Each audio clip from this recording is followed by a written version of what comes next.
and welcome to this week's Isolation Live chat, live stream. Can't remember what it's called. Welcome to my channel. Do you want to turn the sound down on the laptop?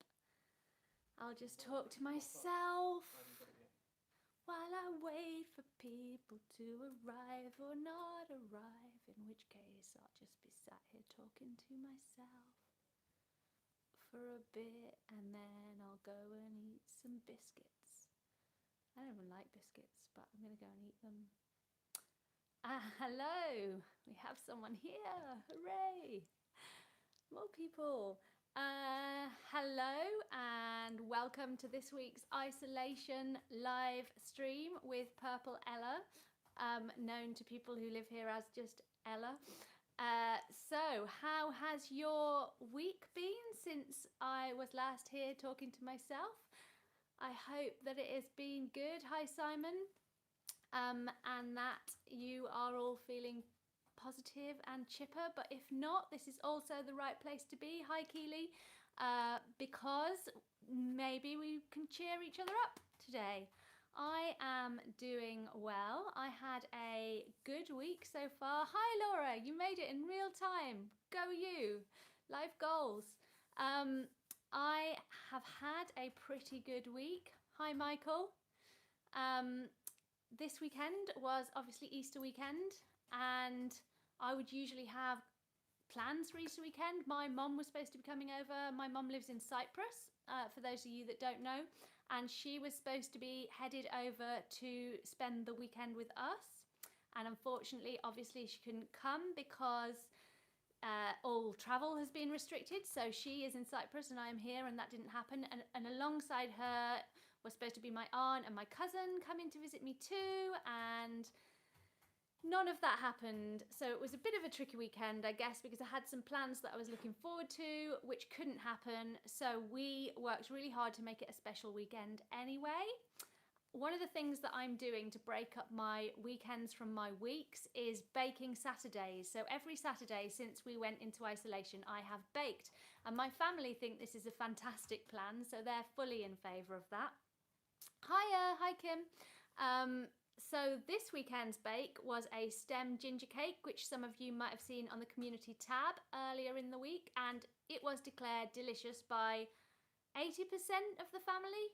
I'm guessing at 80%. I'm not very good at maths, which does not fit the autism stereotype very well at all. Basically 4 out of 5 of us liked the stem ginger cake, so anyone who's good at maths could tell me what percentage that is, and not someone who's in the house.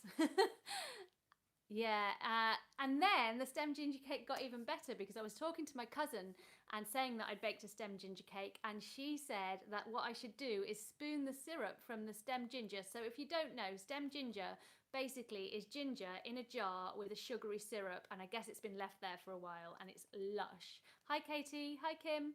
And so what she suggested was to take a slice of the stem ginger cake and drizzle the syrup from the stem ginger cake from the stem ginger jar over the top and serve that with ice cream. Obviously in my case not ice cream, because I don't have dairy, so what would it be called? Just not ice cream. So I had ginger cake with not ice cream and ginger cake syrup, and it was really delicious.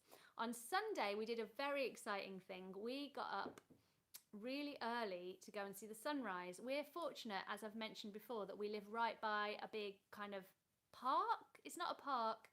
What would you call it? It's a public space, a big open green public space.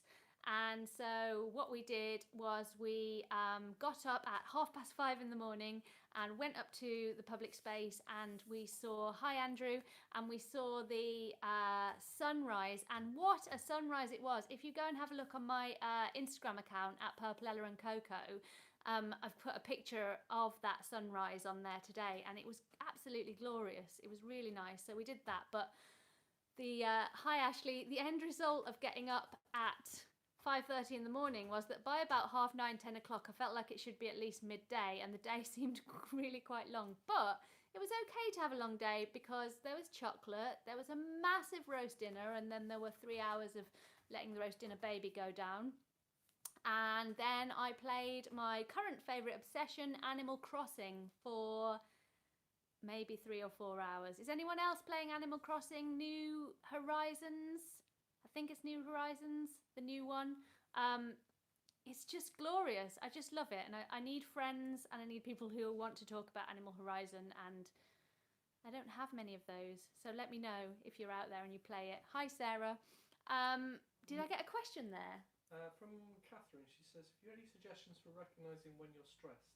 Any suggestions for recognising when you're stressed? That's a really good question, because actually, because of struggling to recognise our own emotions sometimes, stress can kind of creep up on us, and you might not realise that you are stressed or you are anxious.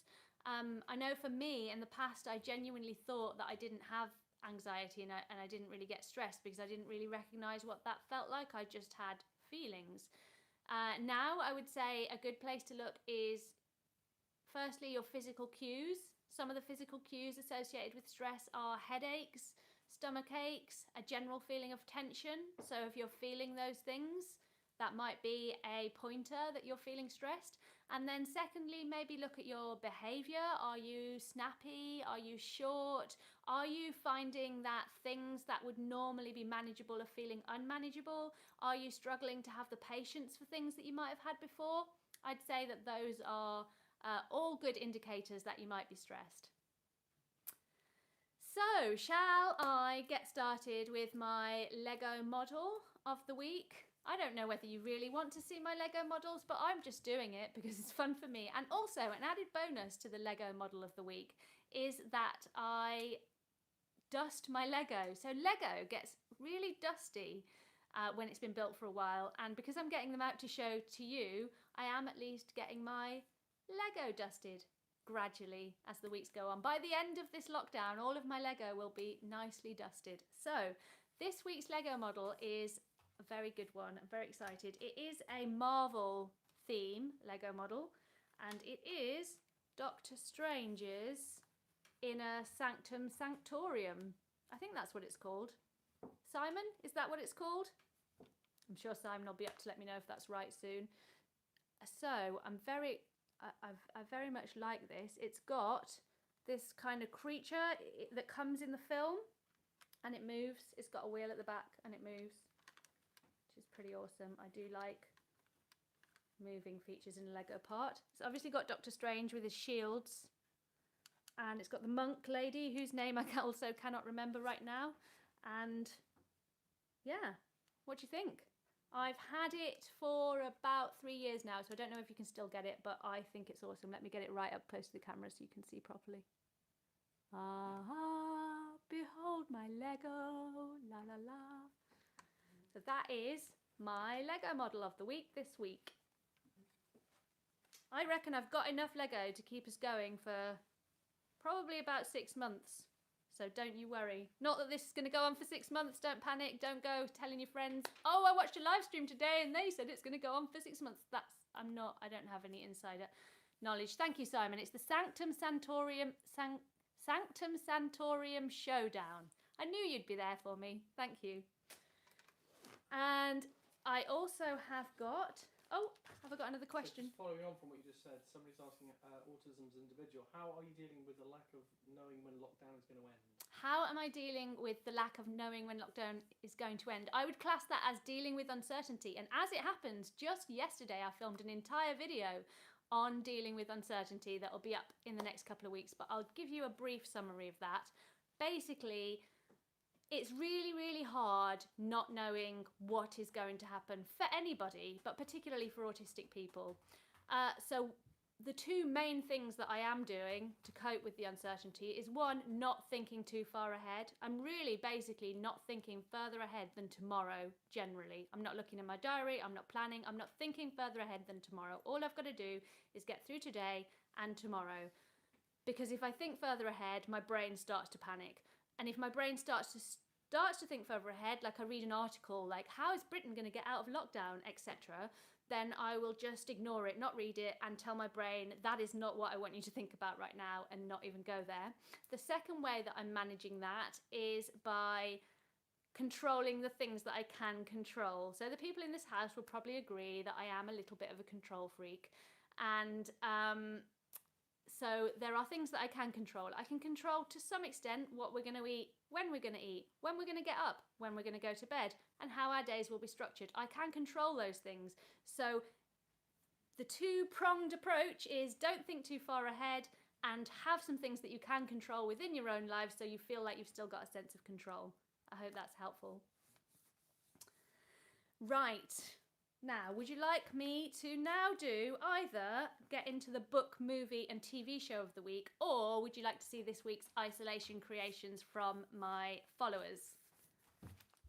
Vote now. And while you are deciding which of those you'd like to see, let me show you my very fine pen. So on Mothering Sunday, obviously the children were not able to go out and buy me a gift, which they might have wanted to do.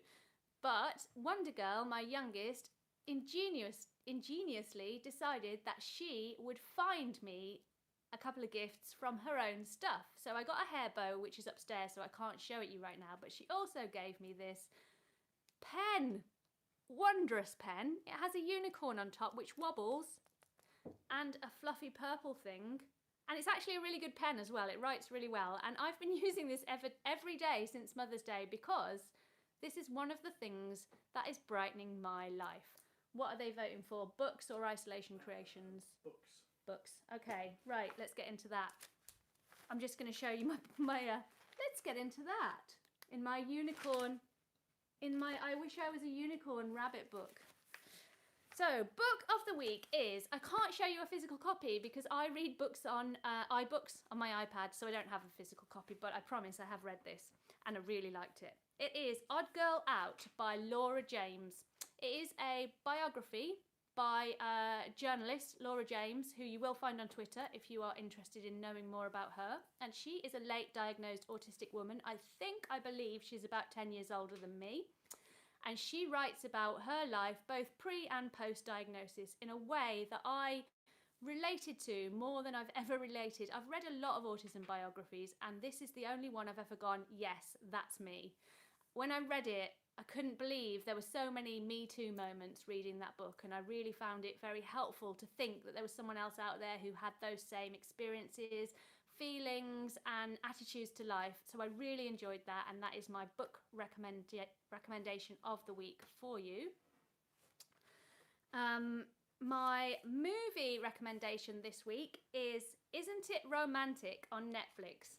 I am a fan of quite cheesy films. I also like Marvel films and Star Trek films and good quality films, but I also like a cheesy romantic comedy or coming of age film or something that doesn't require a lot of brain power, because there's a lot of times when I'm sitting down and I want to watch something but my brain is not working, and as people that live here will attest, I can watch a whole bunch of TV and not know what's happened. So I need low brain power movies sometimes, and Isn't It Romantic features Rebel Wilson, who I love. I love Rebel Wilson. She really makes me laugh. I love her attitude. I just love her. I think she's brilliant. And she is an unlikely heroine of a romantic comedy because she has a head injury at the beginning of the film, and her entire life turns into a romantic comedy, but it's got that Rebel Wilson kind of comedy in there as well, and I really love that. The book title, for those of you that are asking, is Odd Girl Out by Laura James. And then finally, my TV recommendation of the week is You, Me, Her, which is a comedy on Netflix. It's a bit random. It's about a polyamorous couple. And couple, where did that come from? An unlikely polyamorous throuple, I think they call themselves, if there's three of them. I guess they probably have a different name for any number of that are within. I don't know a lot about polyamory. You don't need to be polyamorous or know about polyamory to enjoy it, but it's basically about a situation where three people become involved in a relationship. It's kind of a half an hour comedy.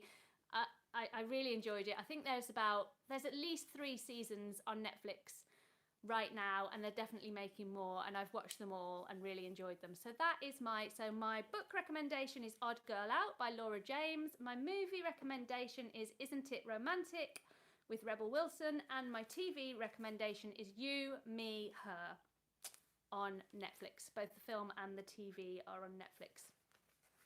So Have I got any more questions? Gary's asking about ideas about child safety online during lockdown. Yes, actually, Gary, that's something that has concerned me because I feel like we've all just kind of let our kids into the internet. Well, I haven't, but because we're all locked down, we want our children to be connected, educated, entertained, and one of the best ways to do that is give them access to the internet. But that can be a really dangerous thing if it's not supervised properly. I prefer, on the whole, rather than locking down the internet, to teach my children about internet safety so they all know that they shouldn't talk to strangers online. They all know that I will check their devices regularly to ensure that that isn't happening, but that I really want to trust them. Additionally, my younger children use YouTube Kids rather than regular YouTube unless they're watching it on the TV. If they watch YouTube on the TV, they can use regular YouTube because I'm going to see what they're watching. If they're on the devices, YouTube Kids. My younger children also use Junior Google, which is different. So both YouTube Kids and Junior Google mean that the content they're going to be accessing is child-friendly. But beyond that, I would really say that the best approach to internet safety with children is to teach children to be safe on the internet, because we wouldn't have internet safety in the real world by not letting our children go into the real world. We teach them not to talk to strangers, how to cross the road, how to not get killed, essentially. And what we do on the internet is go, oh, it's really scary, let's not let them on there. But rather than do that, I prefer to teach my children to be safe on the internet. So on a fairly serious note, someone's asking, do you ever feel like someone is going to turn your friends against you and they start bullying you, and you might end up losing those who are there for you? Yes, I have actually had experiences like that. So the question is, do I ever feel like someone's going to turn all my friends against me or bully me? As someone who has been bullied both as a child, a teenager and an adult, that is always something that is a frightening thing in my mind, and I don't trust easily, I've got to admit, and I select my friends extremely carefully, and I have expectations that I'm going to be able to trust them. And one of the worst things that they could do is talk to other people negatively about me or go behind my back. I'd much rather someone came to me with a problem about me and talked to me about it. I'm going to respect and take on board that. But that said, I really try hard not to go down those thought paths, because if I do, I'm going to live my life feeling really paranoid and worried about what might happen. So no, I don't spend a lot of time thinking that someone's going to turn people against me, because even though it's a paranoid thought I might have from time to time, I know it's not healthy, I know it's not helpful, so I just try and move on from those thoughts and think more positively. Right, and the next thing I'm going to get into is this week's isolation creations. So some of you have sent me your lovely isolation creations again, which I love. I'm really loving doing this. Also, not in any small part, because I feel a little bit like I'm on Blue Peter or something like that. Like this week, the children have sent me these pictures. It makes me happy, makes me smile. So first up, I have got from, and I'm going to say this wrong, I'm really bad with names, and I'm really sorry if this is your name and I'm going to say it wrong, but to me, the name looks like Eyelid, E-I-L-I-D-H, Eyelid. Anyway, it's from her, thank you, and she has made a Lego heart, which I really like, because although it's super simple, we definitely need more happy things in our life right now, and it makes me think about the second Lego movie, where the whole thing that happens at the end, spoiler alert, is that the bad guys were basically just the Duplo that was given as a heart, as a nice thing. If you've seen the Lego movie, you'll know what I'm talking about. If you've not seen the Lego movie, just don't worry about it. It's not that important. So thank you for that, Eyelid. The next thing that I've been sent, I think you're actually here, hi Marta, is from Catherine Enger. I think you're here, are you, Catherine? And she sent me, these look delicious, and I have to admit that when you sent me these, I basically felt really hungry and jealous, so thanks for that, Catherine. You sent me these beautiful carrot cupcakes with cream cheese frosting, which are, look at those, stunning, delicious, yummy goodness. Loving all of the baking. And the next thing that I've got is from, so this is quite a good one because it comes with a story. There's a guy on Twitter called Mark. I don't know whether he's here, but we have basically connected since isolation began, because last week, those of you who are here might remember that I showed some honeycomb that I said I thought looked like a big ugly tongue. Now, Mark found that quite amusing when he watched the video back and saw that I'd shared it, and since then has discovered that he has a great gift, or a talent if you will, for creating food that looks disgusting but tastes delicious. So I think this is quite a skill, to make something that looks really yucky but tastes delicious. So he sent me a picture of what he was planning on baking, which is a self-sourcing chocolate pudding. This is what it should look like. I think you'll agree that looks absolutely delicious. That's the picture from the recipe. And this is what Mark's actually looked like, which I think we can agree is not exactly what he was going for. However, Mark tells me that his self-sourcing chocolate pudding was still entirely delicious. So good for you, Mark. Keep on creating ugly, delicious food and sharing it with me and my viewers. And my final isolation creation is from Lauren, who I actually have worked with a few times. Lauren is an amazing autism advocate based in Weston-super-Mare. She goes under the name A Different Perspective in various different places across the internet, and she's really lovely and really brilliant and a lot younger than me. And she has made this lovely, because you guys asked last week for rainbow pictures, this lovely rainbow, which I think you'll agree is very sunny and bright. So thanks for that, Lauren. So did I look like I was in Blue Peter or what? Loving it.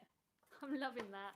Please do keep sending me your isolation creations to ella@purpleella.com. That's ella@purpleella.com. And you never know, you might be being laughed at by me as I share it next week. Any more questions? Yes, Jodie's asking, any ideas to work from home for a 15-year-old? Work from home for a 15-year-old. Well, first up, I recently saw an article that the BBC are actually going to be doing a full educational programme from the 20th of April, don't quote me on that, I think that's what it said, which will be from early primary right up to 16. So that would be a good starting point. You could look that up and see what's available. Here in the Purple House, we've been doing, I guess you're talking about educational, so you're probably thinking maths and English, in which case I'm not really sure, but maybe someone in the comments can help you. But I would also say there's a lot to be learned from incidental learning. So you can just ask them to do whatever. So this week we asked Roboboy to write a poem about the coronavirus and to illustrate that poem. So he was writing and he was illustrating. My 13-year-old, who is at secondary school, has also been doing writing and drawing, and we also got them to design a logo for our home school. 15, I'm really not sure how easy it's going to be to motivate them to do stuff like that, so I'm not sure I'm the best person to ask because I have a 13-year-old, but I would say think about learning as being a holistic thing. They're learning if they're baking, they're learning if they're outside, they're learning if they're drawing.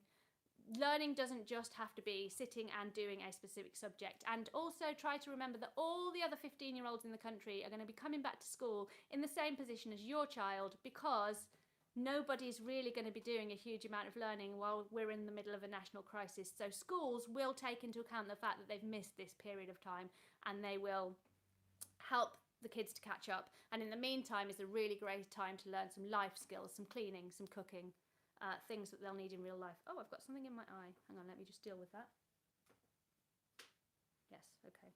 Any more questions? Yes, Jack has asked, do you have any tips on improving organisation and executive functioning? He notices his stress levels are directly correlated to his organisational level. Hi, Jack. Yes, I do. If you check out in my videos, the Being Organised in 2020 video that I made in January this year explains my entire system for organising myself, which helps me to manage my stress. So rather than repeat this all over again, I probably recommend that you just go and watch that video. Okay, right, I have some exciting news. You might have noticed that this live stream was called Exciting News. And that wasn't just for clickbait. I really do have some exciting news. So this week, surprisingly, because I was under the impression that I didn't have enough subscribers for this, but this week I have been told by YouTube that I can start to offer channel memberships, which is very exciting because I do work on YouTube. I put a lot of work into my YouTube channel and my social channels so that I can be there for the autism community. And I don't necessarily want money in return for that. What I really want is for my content to be accessible to everyone and anyone, whatever they can and can't afford. So I don't want to be in a position where I ever lock all of my content behind some kind of a paywall. I wouldn't want that, because then the information isn't getting out to the people that I want.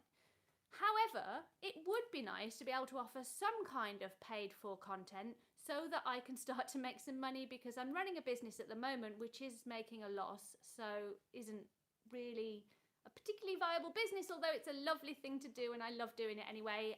And I'm not hugely motivated by money, but have I backed myself into a corner and justified it enough? I am going to launch the Purple People on YouTube. So how this works is it costs, I believe, $4.99 a month, which is a snip when you think about it. That's like, what is that? A coffee? A magazine? Less than a trip to the cinema.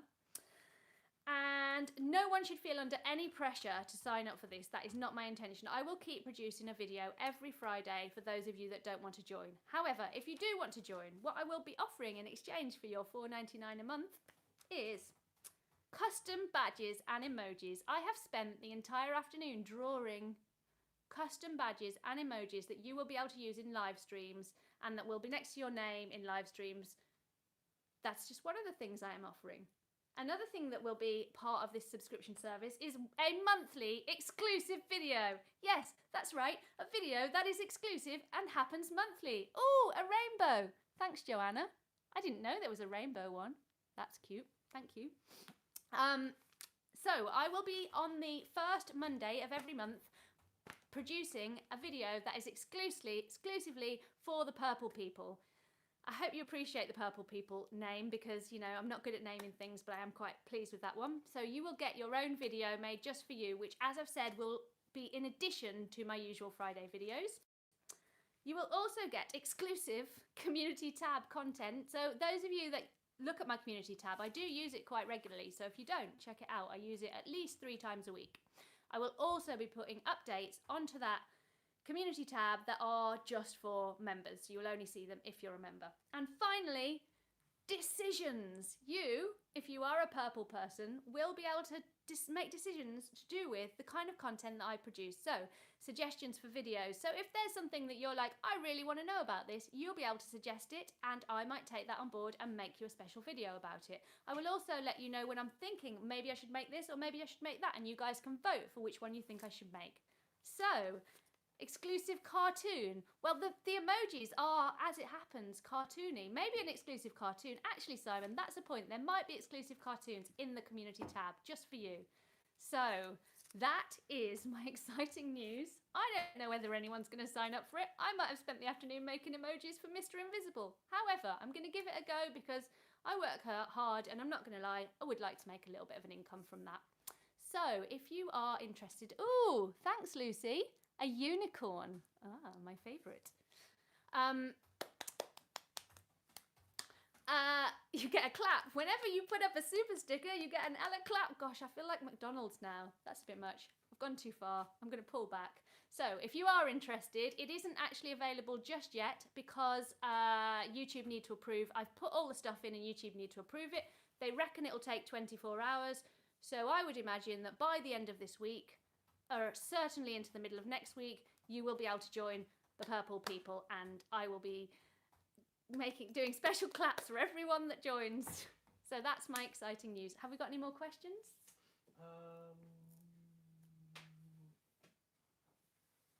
Oh, bye, Gary. Enjoy your dinner. That's becoming a weekly thing, isn't it, Gary? Oh, a rose. Oh, a rose. Thanks, Jordan.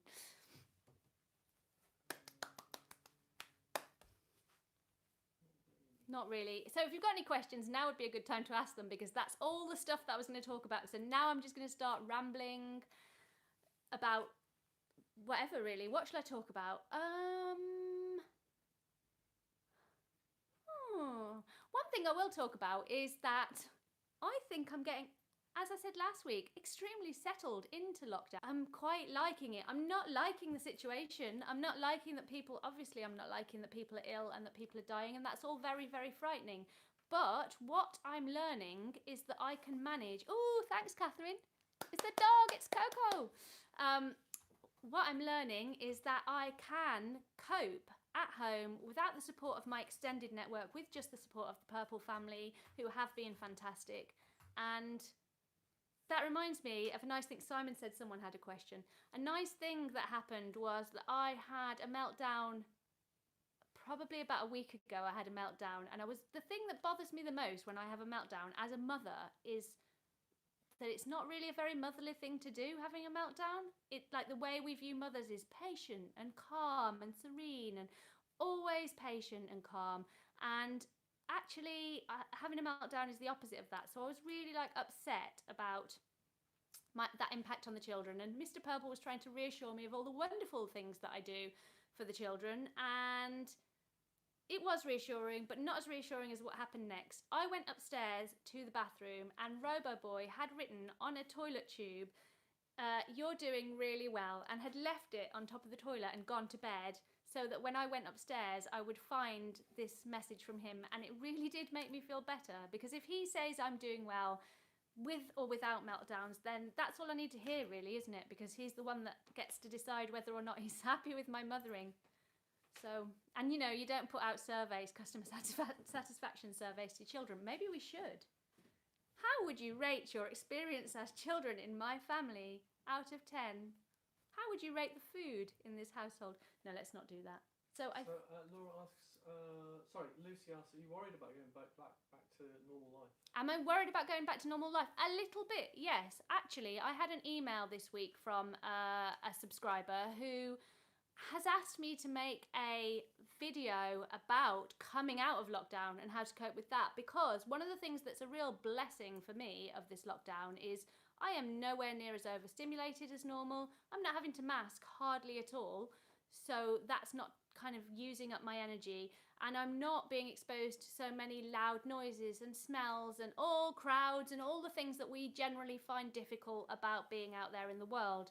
And I believe that when people have sensory sensitivities, that in order to, and they're really incapacitating, like people who can't go outside at all because of the noise or whatever, in order to be able to do that, they have to very gradually expose themselves to their triggers in order to be able to desensitize themselves and cope with it. And I do feel like to some extent there's going to be a little bit of that when we need to start going back into life.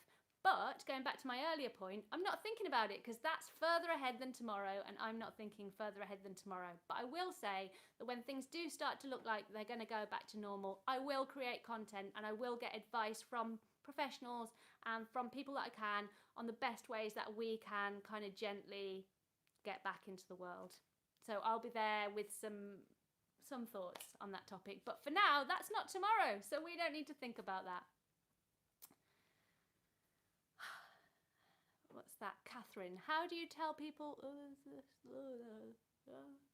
ran out of words. But there was a question there. How do you tell people what support you need when you're struggling with communication?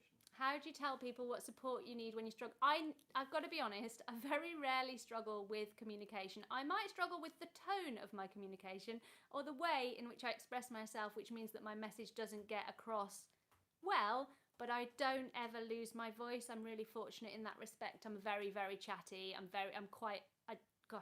really upping myself this week, aren't I? I'm quite articulate, so I don't really have that problem. However, I know people that do, and what they do is they use voice software on their phone for when they can't talk. It seems to me that it's common for people when they can't talk to still be able to type. So if that's the case, I would definitely recommend downloading some kind of communication software for your phone that you can use at those times. There's also things like cards that you could hand out. You could have, if you tend to experience shutdown in a specific way and lose language, you could have a card that you hand to people that says, I've lost my language, here's the ways that you can help me. Hope that's helpful. So have we got any more questions? No, I can keep talking. So yes, I think I'm getting quite settled into, and what I'm learning, because my pattern would be have meltdown, leave the house, find friends. Almost every time, 90% of the time, that is how I would cope with meltdowns, which is actually quite disruptive. It's not so much that I would be thinking leave house, find friends. It's more that I just run. I have this flight or fight reaction.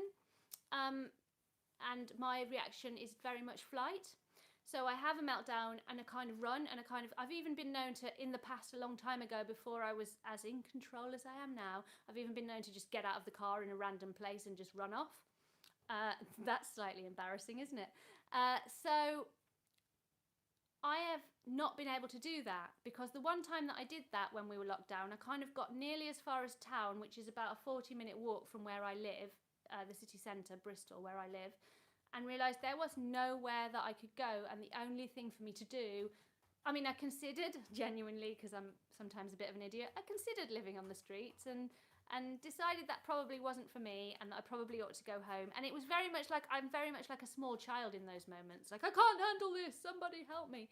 And there was no one to help me, and there was nothing to do other than go home. And since then I've had a couple of smaller meltdowns where I haven't left the house, and I think that one of the things that I might be able to get from this experience is that I can handle this stuff at home more easily, that I don't necessarily need to run away, that I don't necessarily need to flight. So that's something I can learn. That's one of the things I'm definitely doing during this time, is learning stuff about myself, about my stresses, about how to manage my stresses, about how to take care of myself without other people telling me what to do. I've always been someone who does kind of rely on other people to tell me what to do and how to cope. I'm not proud of that fact, but I'm not hugely independent in that way. But I am learning to care for myself better through the experience of being here without any other option. Obviously I've got support from my family, and I'm really lucky, but that's been a positive, I think, from this. There are definitely some more questions. I reckon I'm going to answer a couple more questions and then we'll call it a week. I'm getting quite accustomed to being here doing these weekly live streams. I don't know about you, but I'm actually really enjoying doing these every week. Lala, how do you deal with not being able to get out of a certain mindset when you can't go anywhere? Yeah, well, that's kind of exactly what I was talking about, really, is that feeling that I can't get out of this mindset unless I go and do something. What I have been doing is utilising all the things that I've been telling you guys for years that you should be doing, but not necessarily doing every time myself, and that is acting as if and hoping that my brain will catch up with that. And what I mean by that is, if I'm feeling terrible, accepting that I feel terrible and it's not going to change instantly, and doing things that might make me feel better, even if my brain is going, that won't make you feel better, that's stupid, you're not going to feel better, you're an idiot, all the things that your brain tells you when you're in that state of mind, just kind of trying to override that and being like, well, that might all be true, and maybe I am an idiot, but I'm still going to watch an episode of Friends under my weighted blanket, and sooner or later, generally that works, and I do feel better. Shockingly that works. I also really recommend, if you've got a pet, spend some time with your pet. That really helps me too. Right, one more question. There are definitely some more questions in there. No, there isn't. What? People are chatting. What? What do you enjoy having for breakfast? What do I enjoy having for breakfast? Last question. It's a good one. Nothing. I don't eat breakfast. I do intermittent fasting, and I eat on an 8-hour window, which means that I don't start eating until lunchtime. So I generally eat between 12 midday and 8 o'clock in the evening, and I don't eat breakfast. If I were going to eat breakfast, my ultimate breakfast would be the full, like, hotel breakfast works, which would be pancakes, yogurt, bread and cheese. I can eat hotel breakfast with real enthusiasm, but on a day-to-day basis, I don't eat breakfast. Right. One more. Asked, have you watched Annie with an E on Netflix? Have I watched Annie with an E on Netflix? No. Wonder Girl and I actually, sorry Joanna, Wonder Girl and I actually have been intending to watch Annie with an E. I think it's based on, or is, a version of Anne of Green Gables, which I really loved as a child, and I loved reading as a child. However, we have not got around to watching that yet. We also have Mallory Towers to watch, and the Spiderwick Chronicles, so there's a whole bunch of kids' TV I've got to catch up on. But since Wonder Girl and I are currently working through the next step, who knows when we'll finish that. Anyway, it has been lovely to be here with you this week. As I said, keep an eye out for the Purple People Club over the next week. My video this Friday is a day in lockdown life. I filmed for an entire day yesterday, so I hope that you enjoy that. And so there'll be a video on Friday, and then I'll be back next Wednesday with the weekly live stream. Don't forget to send in your isolation creations, and enjoy the rest of your days. Thanks for being here. Bye bye.